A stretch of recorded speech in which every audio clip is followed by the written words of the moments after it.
नमस्कार दोस्तों, स्वागत है आपका डेली करंट अफेयर्स में। दोस्तों, आज की वीडियो है 14 सितंबर 2024 के महत्वपूर्ण करंट अफेयर के बारे में। तो चलिए दोस्तों, आज की वीडियो शुरू करते हैं।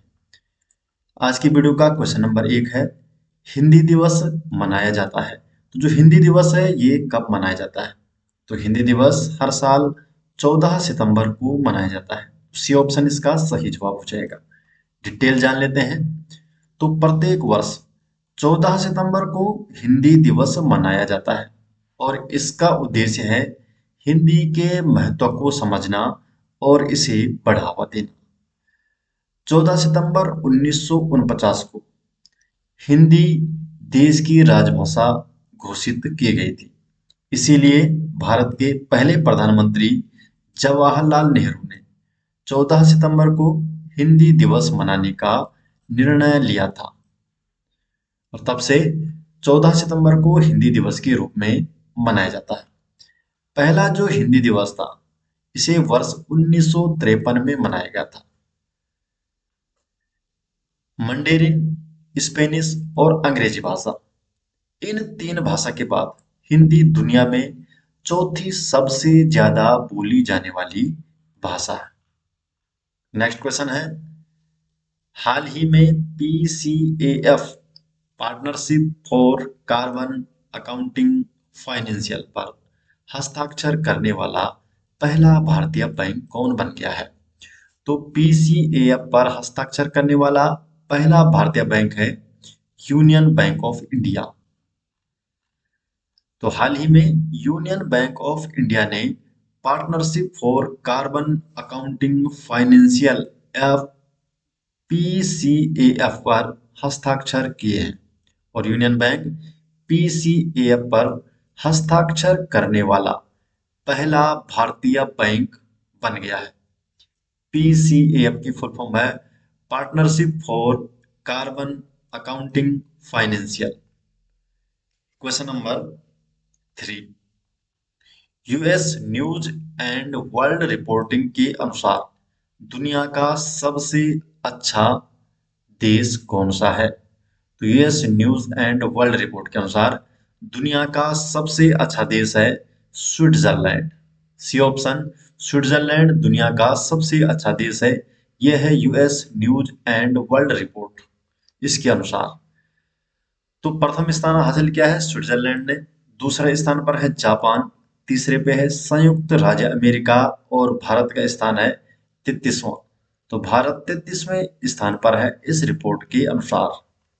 क्वेश्चन नंबर 4, हाल ही में किस देश ने इंटर कॉन्टिनेंटल कप पुरुष फुटबॉल चैंपियनशिप जीता? तो जो इंटर कॉन्टिनेंटल कप हुआ है इसमें किस देश ने ये चैंपियनशिप जीती है? तो सही जवाब है इसका सीरिया ने। बी ऑप्शन सही जवाब जवाब है। तो जो इंटर कॉन्टिनेंटल पुरुष फुटबॉल कप चैंपियनशिप है ये सीरिया के द्वारा जीती गई है।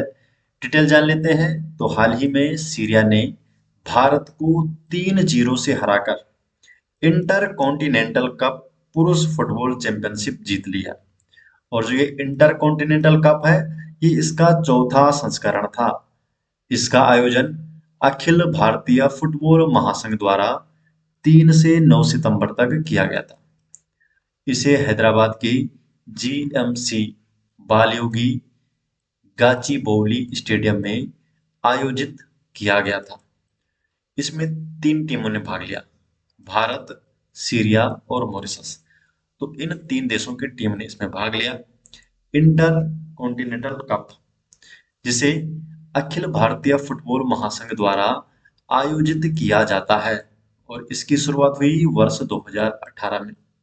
इसे नेहरू कप के स्थान पर शुरू किया गया था। इससे पहले पहला और जो तीसरा संस्करण हुआ इसमें भारत ने और दूसरे संस्करण को उत्तर कोरिया ने जीता था। तो दूसरा संस्करण पहला भारत और तीसरा संस्करण जो है ये उत्तर कोरिया ने जीता था। क्वेश्चन नंबर 5, केंद्रीय मत्स्य मंत्री ने हाल ही में कौन सा ऐप लॉन्च किया है? तो जो केंद्रीय मत्स्य मंत्री है तो इनके द्वारा हाल ही में रंगीन मछली नामक ऐप को लॉन्च कर दिया गया है। तो रंगीन मछली नामक ऐप को लॉन्च किया है केंद्रीय मत्स्य मंत्री ने। सी ऑप्शन इसका सही जवाब है। तो हाल ही में केंद्रीय मत्स्य पालन, पशुपालन और डेयरी मंत्री, इनके द्वारा रंगीन मछली मोबाइल ऐप लॉन्च किया गया है। तो रंगीन मछली नामक मोबाइल ऐप लॉन्च किया गया है और इसे प्रधानमंत्री मत्स्य संपदा योजना के सहयोग से केंद्रीय मीठा जल जीव पालन संस्थान, central institute of fresh water aquaculture द्वारा विकसित किया गया है। तो इस संस्थान के द्वारा रंगीन मछली मोबाइल ऐप विकसित किया गया है और जो ये ऐप है ये सजावटी मत्स्य पालन क्षेत्र की बढ़ती जरूरतों को पूरा करने के लिए बनाया गया है। जो रंगीन मछली ऐप है ये 8 भारतीय भाषाओं में लोकप्रिय सजावटी मछली प्रजातियों पर बहुभाषी जानकारी प्रदान करता है। इसे लॉन्च कर किया गया है भुवनेश्वर से और जो केंद्रीय मत्स्य पालन, पशुपालन और डेयरी मंत्री हैं तो उनका नाम है श्री राजीव रंजन सिंह और इन्हीं के द्वारा इस ऐप को भुवनेश्वर से लॉन्च किया गया है। नेक्स्ट क्वेश्चन है क्वेश्चन नंबर 6। हाल ही में ब्रिक्स श्रम एवं रोजगार मंत्री स्तरीय बैठक 2024 का आयोजन कहाँ किया गया?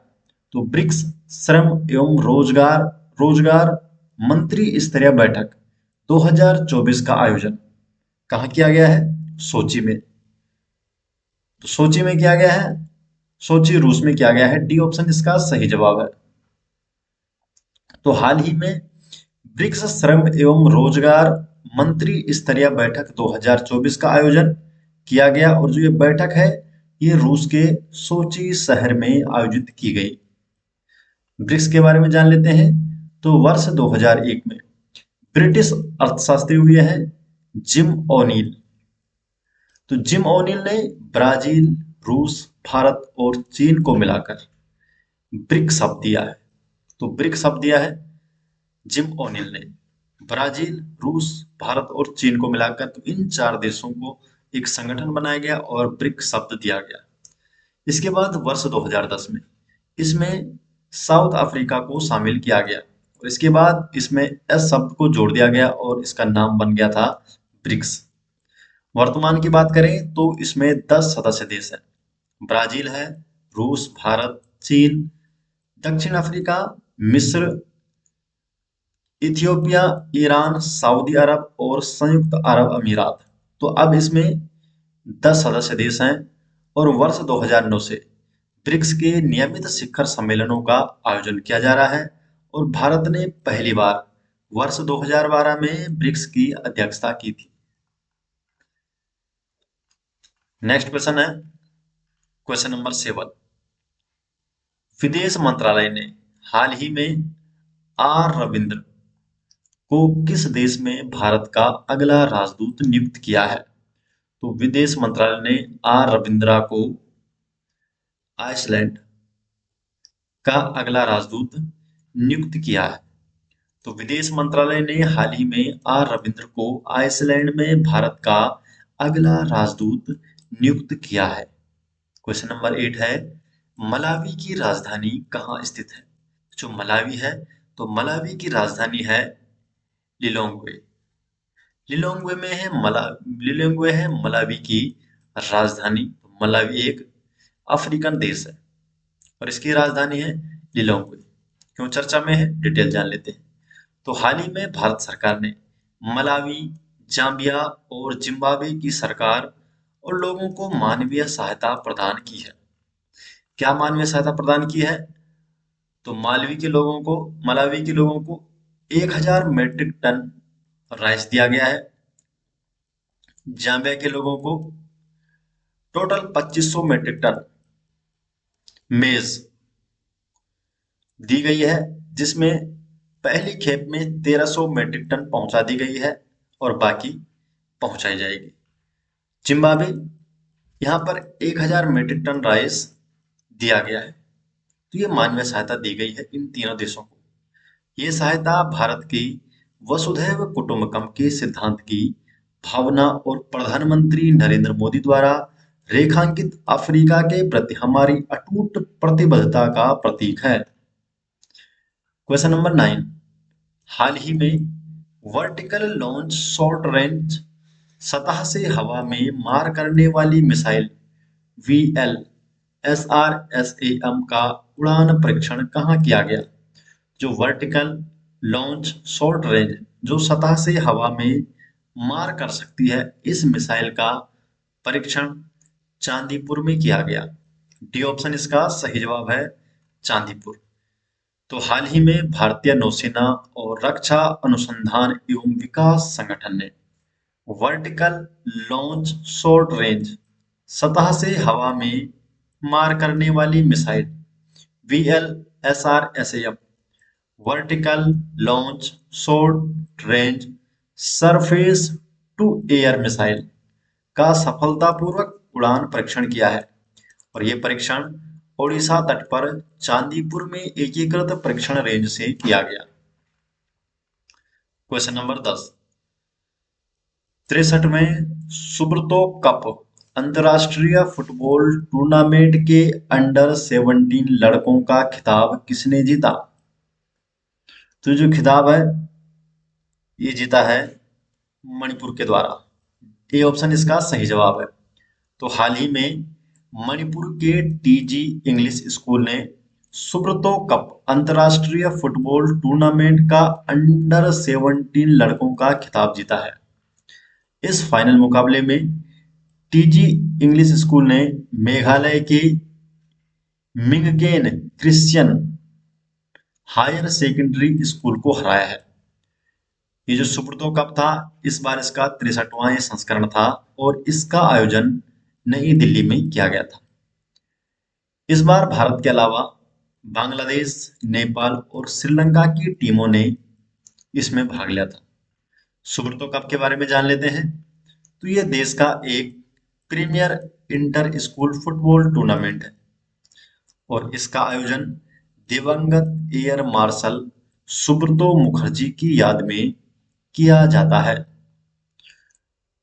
तो एयर मार्शल सुब्रतो मुखर्जी की याद में सुब्रतो कप का आयोजन किया जाता है और सुब्रतो कप का पहली बार जो आयोजन किया गया था वर्ष 1960 में पहली बार इस कप का आयोजन किया गया था नई दिल्ली में और इसका आयोजन वायुसेना खेल नियंत्रण बोर्ड द्वारा किया जाता है। तो वायुसेना खेल नियंत्रण बोर्ड इस कप का आयोजन करती है। इसमें 3 श्रेणियों में फुटबॉल टूर्नामेंट का आयोजन किया जाता है। तो कौन कौन सी 3 श्रेणियां हैं? तो अंडर 17 बॉयज कैटेगरी में, अंडर 14 बॉयज कैटेगरी में और अंडर 17 गर्ल्स कैटेगरी में।